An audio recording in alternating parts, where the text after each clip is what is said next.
Hi everyone, আসসালামু আলাইকুম। কি অবস্থা সবার, কেমন আছেন সবাই? আজকে আরেকটি নতুন ভিডিও নিয়ে আসলাম।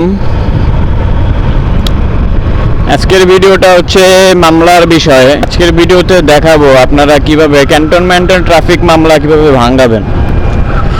আমারও ফার্স্ট টাইম এটা, কিন্তু এখন আমার নিজের একটা প্যাশনেট থেকে আপনাদের যে জানাচ্ছি, দেখি কিভাবে ভাঙাতে হয়। এখন আমি যাব হচ্ছে ঢাকা ক্যান্টনমেন্ট বোর্ডের ওখানে মামলা ভাঙাতে। অনেকেই হয়তো জায়গাটা চেনে না, ওটা হচ্ছে আপনার আদমজি ক্যান্টনমেন্ট কলেজের উত্তর পাশে আর কি। তো এখন যাচ্ছি, দেখি কি অবস্থা, মামলা কিভাবে ভাঙাতে হয়, এ টু জেড, কোথায় কত নাম্বার রুম, কিভাবে কি সব থাকবে আজকের এই ভিডিওতে। আর আমার মামলাটা হচ্ছে হলো কি আপনার, আমি একটু ভুল করে অনির্ধারিত স্থানে ইউটার্ন করে ফেলি, তো সেই বিষয়ের একটা মামলা।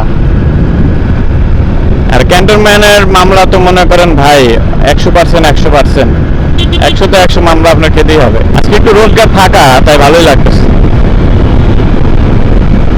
আপনার এটা হচ্ছে ইসিবি চক্কর থেকে ডান দিকে মাটিকাটা রোড হয়ে তারপর আবার ডান দিকে শহীদ সরণি রোডের ওইখানে যেতে হবে। এটা হচ্ছে ইসিবি চক্কর।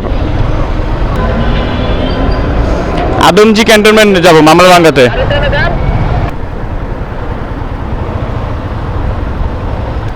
চলে আসলাম, এখন গাড়ি রাখি কোথায়, গাড়ি রাখি কোথায়?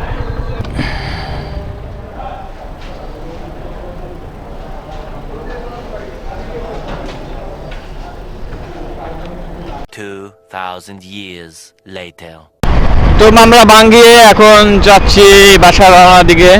আর যাই করেন, এই ক্যান্টনমেন্টে ঢুইকা আপনি গাড়ি খুবই চোখ কান খোলা রেখে গাড়ি চালাতে হবে। কারণ আপনি যদি যেখানে এক কদম ভুল করে পা ফালিয়ে ফেলেন, তাহলে সেটাই মামলা হয়ে যায়। ঠিক আছে, বেশি প্রয়োজন ছাড়া ক্যান্টনমেন্টে আমি না ঢুকাই বেটার মনে করি। আমি এখন 1600 টাকার আর কি দিয়ে আসলাম।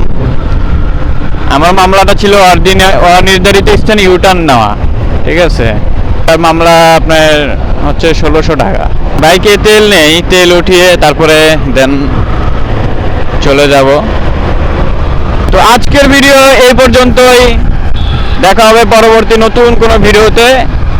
ততক্ষণ সুস্থ থাকবেন, নিরাপদ থাকবেন। আল্লাহ হাফেজ। ভালো লাগলে ভিডিওটি অবশ্যই লাইক, কমেন্ট, শেয়ার।